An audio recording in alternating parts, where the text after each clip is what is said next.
Voice of Indonesia. Dari Indonesia untuk dunia. Voice of Indonesia dari Indonesia untuk dunia. Pendengar, berjumpa lagi dalam wawancara khusus. Kali ini kita akan membahas terkait situasi terkini musim haji 2023 bersama Konsul Jenderal Republik Indonesia di Jeddah, dan sudah bersama kita Bapak Eko Hartono. Assalamualaikum, selamat bergabung di Voice of Indonesia, Pak Konjen. Waalaikumsalam warahmatullahi wabarakatuh. Selamat siang waktu Indonesia, selamat pagi waktu Jeddah, Mas Agus. Ya, terima kasih sudah menyempatkan waktu Pak Konjen untuk bersama Voice of Indonesia. Sehat kabarnya Pak ya? Alhamdulillah. Harus tetap semangat. Iya betul, terlihat di sini wajah dari Pak Konjen berseri-seri, sebenarnya kondisi di sana baik-baik saja sepertinya Pak ya, mudah-mudahan. Insya Allah ya, so far so good, tapi ya memang ada beberapa catatan. Baik, Alhamdulillah. Baik, kalau gitu langsung saja kita akan bahas bagaimana situasi terkini di Tanah Suci dalam penyelenggaraan musim haji 2023 ya Pak Eko Hartono. Dan untuk pagi ini kalau tidak salah ini merupakan sholat Jumat terakhir ya Pak sebelum wukuf ya, sebentar lagi. Betul. Jadi ini adalah sholat Jumat terakhir sebelum nanti wukuf. Insya Allah wukuf nanti tanggal 9 Dzulhijjah ya, berarti tanggal kalau untuk Masehinya itu tanggal 20, insya Allah tanggal 27 Juni. Baik, ya baik. Nah, bagaimana situasi terkini di Tanah Suci saat ini dalam penyelenggaraan haji musim haji tahun 2023, Pak Konjen? Baik, bisa saya laporkan di sini ada beberapa hal yang mungkin perlu kita perhatikan. Yang pertama mengenai persiapan dulu, artinya menjelang pelaksanaan haji. Ya. Jadi jamaah dari Indonesia memang terus berdatangan. Ini kloter terakhir ya dari Indonesia. Untuk Jeddah, insya Allah besok, yaitu hari Sabtu, dini hari, itu sekitar pukul 2.45, itu kloter terakhir yang mendarat di Jeddah. Sementara untuk Madinah, yaitu kuota tambahan yang 8.000 jamaah itu juga akan tiba hari ini saya kira, hari ini. Jadi para jamaah sekarang, baik yang mendarat di Jeddah maupun di Madinah, sebagian besar sudah berada di Mekah atau sedang dalam perjalanan menuju Mekah. Ya. Nah, kemudian rencananya kan begitu mereka di sana ada yang melaksanakan ibadah-ibadah termasuk umroh dan sebagainya. Dan setelah itu rencananya nanti tanggal 8 Dzulhijjah itu mereka akan bersegera untuk menuju Arafah. Nah, jadi itu yang pertama. Ya. Kemudian yang kedua, terkait dengan persiapan juga, saya dan teman-teman di KJRI juga bersama dengan tim dari Kemenak yang dipimpin langsung oleh Bapak Menteri Agama, kemarin juga sempat mengadakan rapat, ya, kemudian meninjau situasi di Mina dan sebagainya untuk mengecek, melihat langsung persiapan di sana. Di KJRI, Pak ya? Rapatnya di Mina ya, di Mina. Oh, baik. Di Mina itu kan ada beberapa, ya di situ kan salah satu titik krusialnya kan selain di Arafah adalah di Mina, ya kan? Di Mina bagaimana kemudian penempatan jamaah, tendanya, kemudian kelengkapannya, makan dan sebagainya kita cek hari-hari sebelum nanti para jamaah tiba. Baik. Nah, bagaimana langkah-langkah yang diambil oleh Konsulat Jenderal Republik Indonesia di Jeddah untuk memastikan pelayanan, kemudian keselamatan dan kenyamanan jamaah haji tahun ini ya bisa berlangsung sesuai dengan apa yang sudah direncanakan, Pak? Ya, jadi memang ada beberapa hal yang kita lakukan untuk menjamin bahwa layanan kepada jamaah ini baik.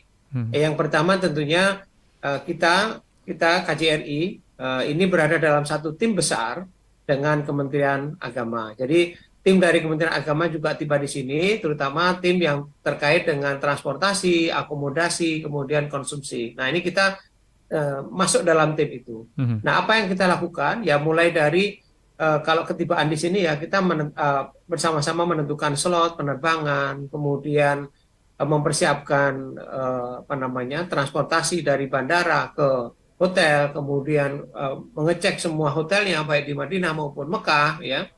Kemudian nanti persiapan transportasinya dari Mekah, ya, setelah mereka menuju Mekah semua transportasinya dari Mekah menuju Arafah itu bisnya kita siapkan semua. Sebelum itu ratusan bis juga puluhan bis juga kita siapkan untuk melayani jamaah, memfasilitasi jamaah pada saat mereka persiapan sebelum ke Arafah. Jadi kan ada banyak kegiatan ibadah ya di Madinah maupun di Mekah. Mereka ada yang sholat dan sebagainya. Itu kita berikan mereka fasilitasi bis sholawatan, ya, bis yang shuttle ya dari berbagai tempat di penginapan itu menuju ke Haram. Nah, itu kita sediakan juga.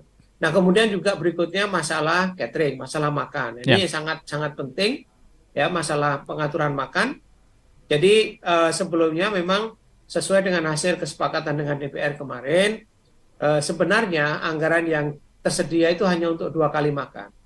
Tapi setelah kita pertimbangkan lagi, sepertinya kalau 2 kali makan, jamaah kita ini kan banyak yang terbiasa makan pagi. Oh iya. Kalau tidak disediakan makan pagi, ya, jadi dua kali yang disepakati dengan DPR karena untuk menekan harga, Mas. Untuk menekan harga itu pemerintah semula sepakat dengan DPR kita kan 2 kali makan saja karena memang itu hitungannya itu sampai per real, apa 1-2 real itu perhitungannya, ya kan, untuk menentukan harga menu makanan itu jelimet banget itu. Nah, kita ingin supaya biaya haji ini kan ditekan gitu, bisa ditekan. Nah, salah satunya yang dulu kita sepakat dengan DPR itu kasih aja 2 kali makan. Padahal sebelumnya tahun kemarin kan 3 kali makan. Nah, kalau 2 kali makan karena untuk menekan harga itu, kita berpikir lagi lah, nanti para jamaah yang terbiasa makan pagi gimana?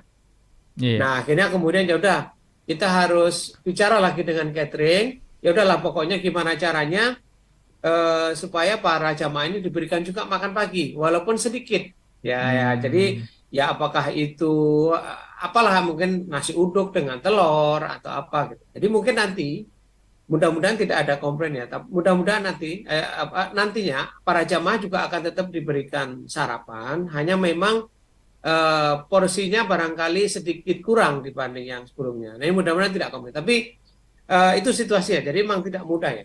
Nah, kemudian kita juga dalam kerangka memberikan layanan makanan yang baik, kami juga menekan para catering ini agar supaya mereka menggunakan produk-produk Indonesia. Nah, ini sesuai dengan permintaan Bapak Presiden waktu itu kan 2017. Sebanyak mungkin produk itu berasal dari Indonesia. Nah, ini tidak mudah juga, perlu perjuangan panjang ya, karena ya daya saing produk kita sendiri, ketersediaan produk kita di pasar Arab Saudi gitu, itu tidak mudah, ya. Nah, tapi kita tekan terus mereka, kita cek sampai ke catering, teman-teman itu ngecek sampai ke dapur-dapur untuk memastikan bahwa produk kita dipakai. Ya hasilnya ya memang belum semuanya. Itu tadi karena ya tidak semua produk tersedia, dan kemudian kalaupun tersedia juga harganya ya terus terang masih ada yang lebih mahal dari produk serupa dari Thailand atau Vietnam. Nah, itu masalah makanan. Kemudian juga kita cek juga kelengkapan di sana, Mas, ya. Jadi mulai dari tenda-tendanya ya, tenda-tenda di Arafah, di Mina, semuanya kita cek juga. Ya memang suhu nantinya juga panas, 49 derajat Celcius. Nah, 49 ya, Pak ya? Perlu kita 49. Ya, kemarin waktu tinjauan itu sudah 43 derajat, Mas. Kira-kira nanti seminggu lagi ya, ini diperkirakan sekitar 49 derajat. Nah, ini memerlukan perhatian, apalagi banyak jamaah yang nanti tergolong lansia. Betul. Ya, 60 tahun ke atas. Ini memerlukan perhatian lebih karena yaitu tadi beberapa gejala kesehatan bisa muncul di situ karena kelelahan, kemudian dehidrasi ya, karena panas dan sebagainya, itu perlu perhatian. Nah, ini kita ingin pastikan bahwa jamaah nanti juga nyaman, tendanya juga tidak panas. Kalaupun ada AC, jangan nanti mereka istilahnya diarahkan sampai ke situ, diarahkan ke badan jamaah. Karena tahun lalu juga banyak jamaah yang mengeluh masuk angin karena AC-nya terlalu langsung ke badan. Ini sampai ke situ anunya. Jadi kita minta tuh itu tolong jangan nyentor ke badan. Kalau orang Arab kan biasanya kalau AC-nya tuh bisa mantepnya tuh kalau pas di badan. Kena langsung ke badan.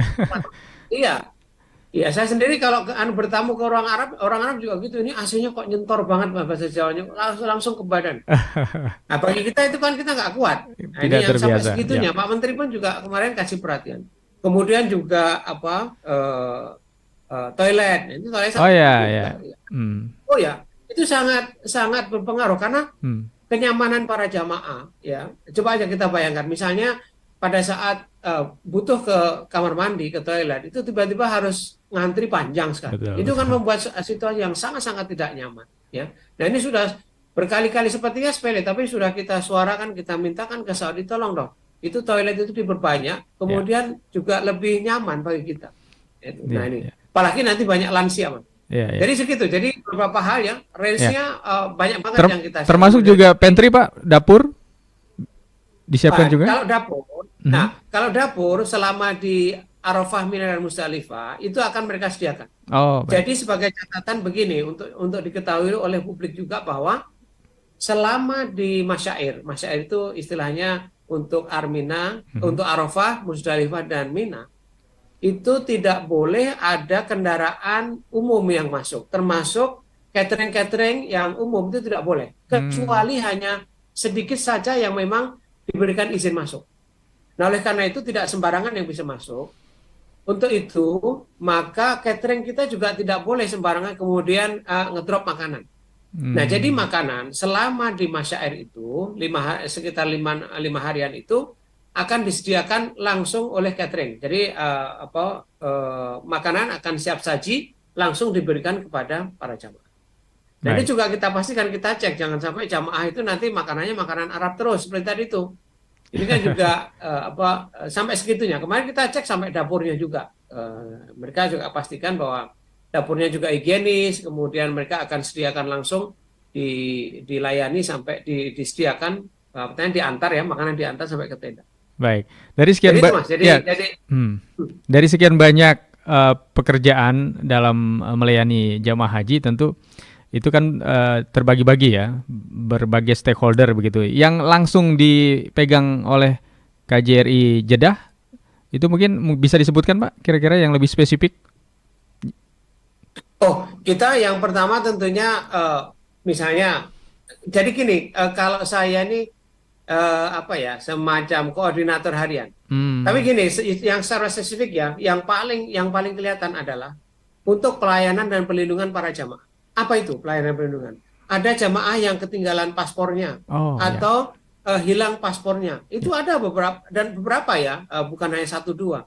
Itu layanan yang kita berikan. Kemudian hmm. ada juga jamaah yang meninggal.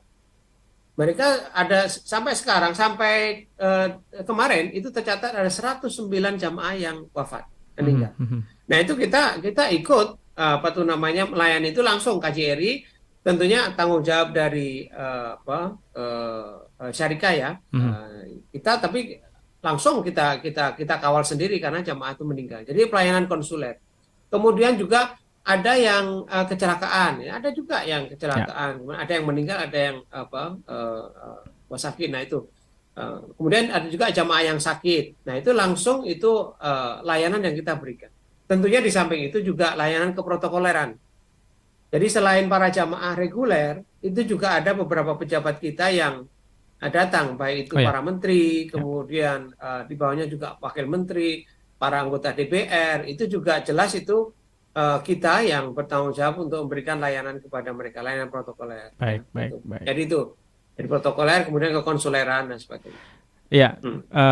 Pak Eko, terkait dengan tadi apa yang Bapak sampaikan soal kesehatan jamaah haji, ini apakah ada perubahan apa ya, kebijakan begitu? Kalau tahun lalu kan masih ada protokol kesehatan diberlakukan. Nah, tahun ini bagaimana, Pak? Ya, memang sekarang dengan semakin apa namanya membaiknya situasi ya terkait dengan COVID, itu Ya. memang satu tidak ada lagi kewajiban untuk penggunaan masker, namun masih diwajibkan satu, mereka juga sudah suntik 2 kali ya kan, minimal 2 kali untuk COVID itu masih tetap dilakukan. Kemudian ada suntik meningitis dan flu, Ya. itu untuk langkah-langkah preventif.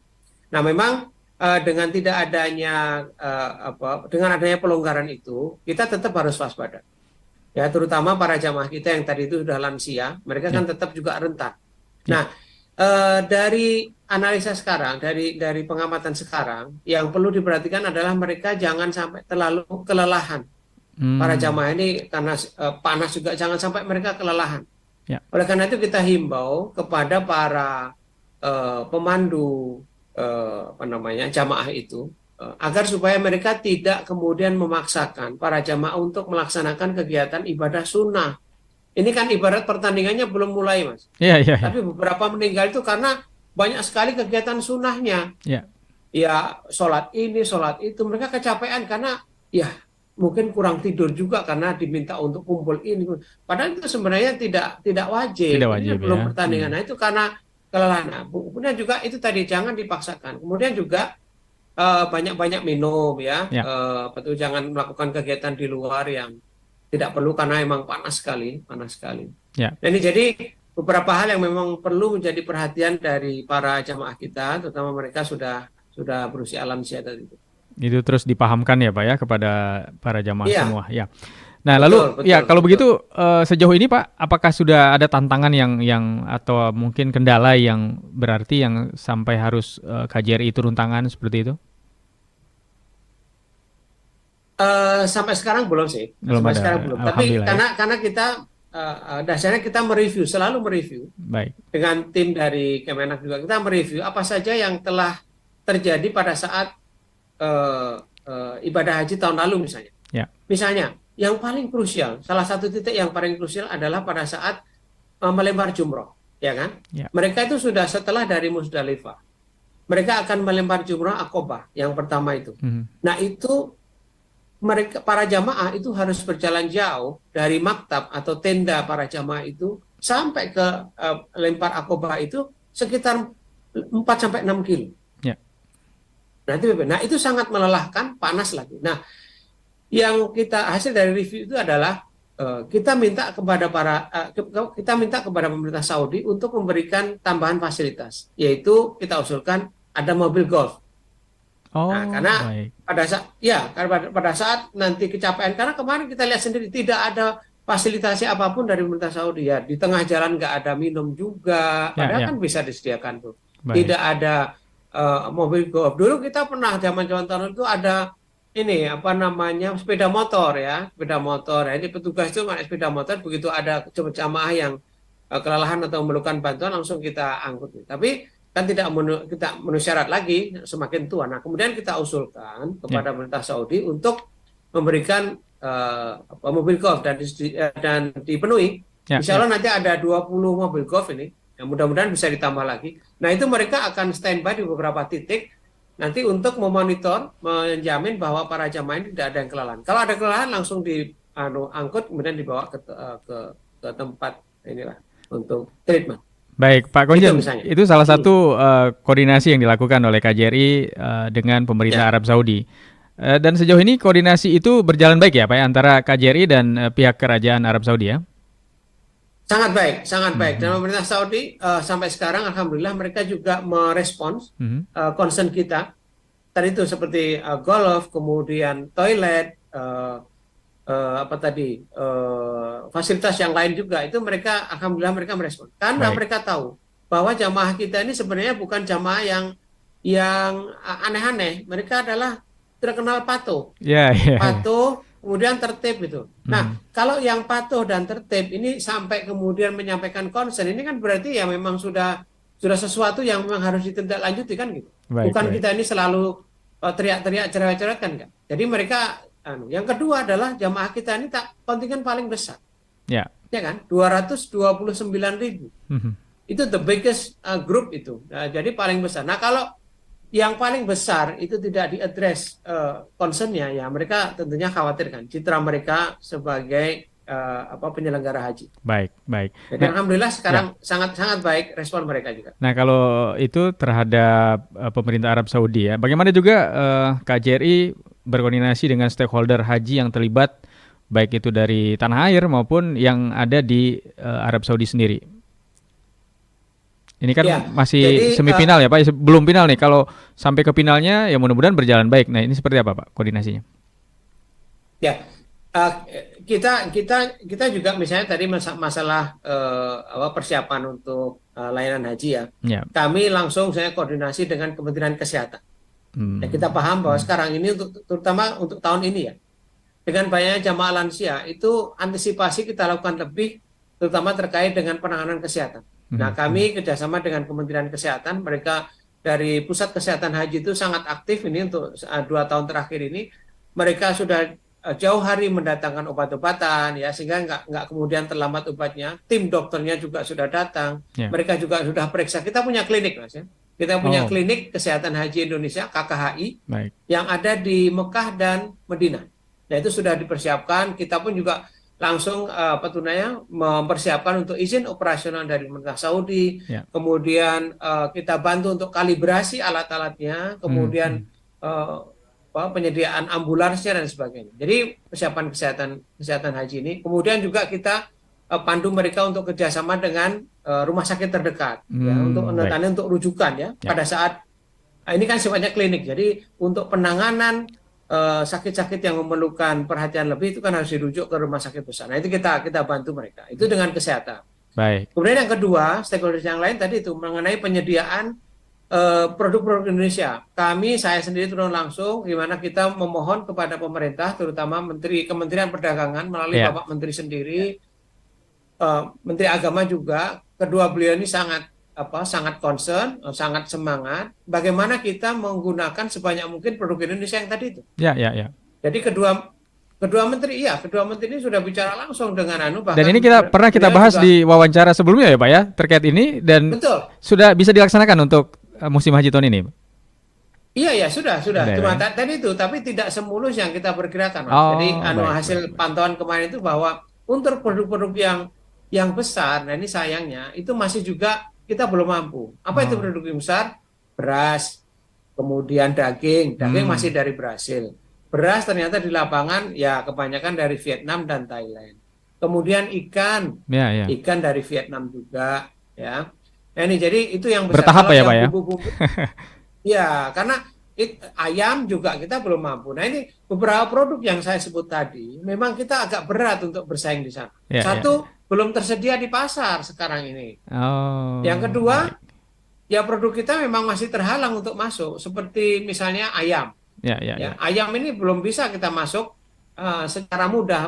Kemarin BPOM juga sudah bicara dengan SFDA, Saudi Food and Drug Authority, semacam FDA-nya Saudi itu ya, meminta supaya ayam kita masuk. Akhirnya kemudian disepakati. Tapi kan itu sudah 2 bulan 3 bulan terakhir sebelum haji. Jadi persiapan ini. Mudah-mudahan tahun depan semakin baik. Baik, mudah-mudahan Pak ya. Daging juga gitu, tidak mudah. Daging di Saudi itu dikuasai dari Brasil, Mas. Jadi tidak mudah.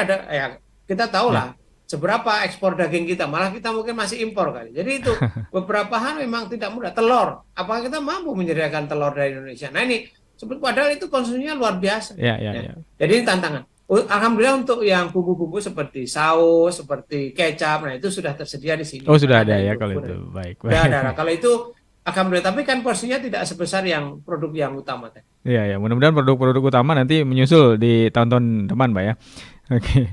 Nah, Pak Konjen, tidak terasa waktu kita berlalu. Terakhir, adakah pesan atau nasihat khusus barangkali dari Konsul Jenderal Republik Indonesia di Jeddah untuk para jamaah haji tahun ini, mengingat situasi yang sedang dihadapi sekarang tentu saja berbeda ya dengan musim haji sebelumnya? Ya, yang paling utama tentunya kami mohon para jamaah benar-benar menjaga staminanya, menjaga kondisi tubuhnya. Sekali lagi karena kondisi panas tidak sama dengan kondisi tanah air ya. Jadi ini mohon agar menjaga betul kondisinya, tidak kemudian melakukan kegiatan yang tidak terlalu perlu di luar, termasuk juga ibadah-ibadah yang sebenarnya tidak terlalu diprioritaskan, itu jangan terlalu diforsir juga, jadi jaga kondisi. Nah, kemudian yang kedua juga mohon nanti dapat terus berkomunikasi dengan kelompok-kelompoknya, ketua-ketua kelompoknya. Kalau memang melihat ada anggota yang memerlukan bantuan atau layanan yang lain, agar segera dapat menghubungi ketua kelompoknya sehingga nanti kita bisa segera berikan bantuan. ini ada jamaah yang mohon maaf ya karena sudah sepuh ya, karena demensia pikun, kemudian lupa, ini banyak, ada beberapa yang tersesat. Nah ini yang kita kasih selalu, tahun lalu saya juga ini memerlukan perhatian. Nah kami mohon kepada ketua-ketua kelompoknya agar selalu tadi itu memonitor kesehatan, kemudian eksistensi dari para anggotanya, dan kalau ada apa-apa segera lapor ke kita. Itu Mas, dari satu mengenai situasi panas di sana, jaga stamina, yang kedua jaga keutuhan kelompoknya, Mas. Baik. Dan mekanisme pengaduan atau pelaporan ke KJRI itu sudah dipermudah ya Pak ya? Artinya mekanismenya bisa sesegera mungkin bisa dilakukan ya oleh para ketua kelompok tadi ya Pak ya? Baik. Betul. Terutama satu, ada dua hotline langsung ke KJRI dan juga dengan terutama khusus haji, jadi dua. Oh baik. Pak Eko Hartono, Konsul Jenderal RI di Jeddah, terima kasih sudah bersama Voice of Indonesia memberikan situasi terkini, informasi kepada pendengar Voice of Indonesia. Sehat selalu Pak, selamat melanjutkan kembali tugasnya. Semoga lancar, sukses musim haji tahun ini ya Pak ya. Terima kasih. Baik, terima kasih Mas Agus. Ya. Assalamualaikum. Salam sehat selalu, sukses selalu RRI. Ya, Waalaikumsalam warahmatullahi wabarakatuh. Baik pendengar Voice of Indonesia, demikian tadi wawancara kami dengan Bapak Eko Hartono, Konsul Jenderal Republik Indonesia di Jeddah terkait situasi terkini musim haji tahun 2023 bersama Voice of Indonesia dari Indonesia untuk dunia. Voice of Indonesia, dari Indonesia untuk dunia.